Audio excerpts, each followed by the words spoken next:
बिळूर तालुका जत जिल्हा सांगली येथील प्राथमिक आरोग्य केंद्रात राजारामबापू पाटील आरोग्य कार्यक्रम उत्साहात संपन्न। बिळूर तालुका जत जिल्हा सांगली येथील प्राथमिक आरोग्य केंद्रात राजारामबापू पाटील स्मृती आरोग्य कार्यक्रम शासनाचा महात्मा फुले व इतर आरोग्य योजना यांच्या सहकार्याने मोफत शिबिर आयोजन करण्यात आले होते।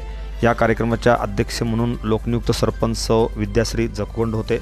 यावेळी ग्रामपंचायत सदस्य गुरुबसू कायपुरे, राजारामबापू कारखाना चीफ मेडिकल ऑफिसर डॉक्टर प्रकाश माळुकर, सेवा सदन हॉस्पिटलचे डॉक्टर मुश्रीफ अंजुम, आरोग्य मित्र फाल्गुनी शिंदे, श्री गुरुबसवेश्वर हायस्कूल प्राध्यापक HS कायपुरे सर, अरुण सोनवणे अनेक मान्यवर उपस्थित होते।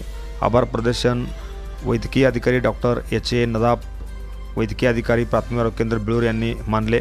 एकूण 588 लाभार्थ्यांची तपासणी करण्यात आली, त्यापैकी 25 जणांचे ECG काढण्यात आले, तसेच 12 रुग्णांना संदर्भ सेवा देण्यात आले।